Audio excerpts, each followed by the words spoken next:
Good morning, folks. Ron Ray here with Turning 65 Solutions. And today we've got an announcement. The numbers are in, and we know what Medicare is going to cost next year for 2022. It is currently November the 16th. They announced this on Friday evening after everybody was gone to home for the weekend. And it's usually when they release bad news because guess what? It is bad news. So they just passed this big spending bill in Congress, and it had a lot of things in it that affect Medicare. And normally Medicare releases these numbers in late October. They're about a month late, and they were waiting for this bill to get passed or fail in Congress so that they could give you the numbers. Now, back in the spring, when Medicare put out their annual report, they estimated that your Medicare Part B premium was going to go up about $10 to $158.50. It's quite a bit higher than that. So let's take a look at what the numbers are. So for 2000, let's just look and review what we're paying now. In 2021, your Medicare Part B premium is currently, for most people, $148.50. Your Part B deductible is $203. Your Part A deductible for the hospital is $1,484. Your Part A copay for days 61 to 90 is $371. Your Part A copay for days 91 to 150 is $742. Next year, for 2021, this is what it's going to look like. Your Part B premium is $170.10. That's an increase of 14.5%. That's a big jump. That's a big jump. That's almost double the increase that they expected in the spring. Your Part B deductible is going from $203 to $233. That's a big jump of 14.8%.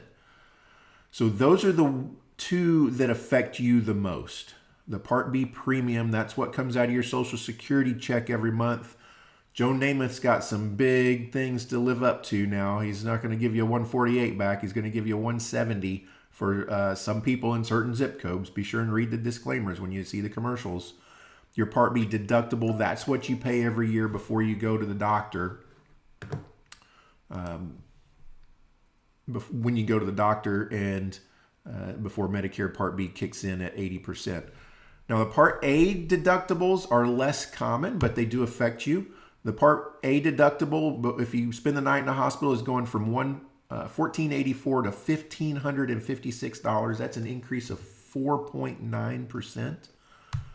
The Part A copay for days 61 to 90 is going from $371 to $389. Again, an increase of 4.9%. And the Part A copay for days 91 to 150 is going from $742 to $778. A 4.9% increase. So Medicare Part B, which is the most heavily used part of Medicare, went up the most, about 14.5%. That's a big increase.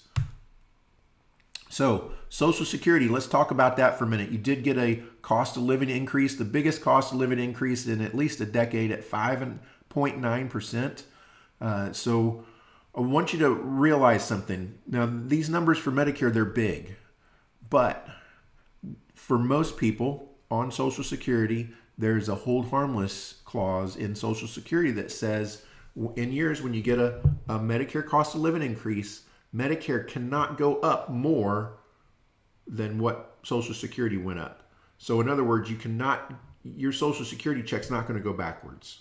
Okay, they might take it all back, but they're not going to take more back than what they gave you. So you're not going to have a net negative effect on your Social Security check. In fact, 5.9% increase on your Social Security check is quite large. And so let's take a look real quick at what that might look like for your Social Security check. The average Social Security check as of this past August, according to AARP, was about $1,543 a month. That's the average Social Security check in America as of this past summer. You just got a 5.9% cost of living increase to that Social Security check. That amounts to about $91 for the average beneficiary. So that makes your new Social Security amount $1,634. But now they giveth and they taketh away we have a Medicare increase of $22 a month, which gives us a final Social Security check of $1,612. So you can see you're still getting an increase. It's just not as much as you thought it was going to be, which is a net increase of $69 or about 4.5%. So 4.5% is less than the 6.1% inflation that we're experiencing right now. But I would just say it's better than nothing. Let's try to put a positive spin on it. And that's what I have for you today. Now, I just want to reiterate that this is a big increase, but it's not the end of the world. If you're not on Social Security, there's no hold harmless agreement. You're just going to have to pay these amounts. Now, if you're in some of those upper income brackets where you pay the IRMA penalty, I'm going to cover those in another video later this week and give you what your new amounts are as well, because those change too. So be on the lookout for those videos. If you enjoyed this one, give us a thumbs up on the video down below. That helps YouTube get this video out to other people who are searching for the same information that you were. And be sure and subscribe to the channel. Click that little bell next to it so that you can be notified when we upload the next video. So if you have any questions at all about this, you're wondering how it's going to affect you or what this looks like for your medical bills with your Medicare supplement or your Medicare Advantage plan, your prescription drug plans, or your retirement income, give us a call. We're happy to answer any of those questions. Number's 830-217-6711. Also look us up on the web at www.t65s.com. I'll put a link down in the video below. Also a link to our hour-long Medicare 101 seminar where you can learn all about Medicare if you're turning 65 or just wanted a refresher. That link will be down in the bottom as well. So we hope you enjoyed it and hope you have a great day. I know it's not great news, but let's try to have a great day anyway, and we'll see you on the next video. Thanks, folks. Bye.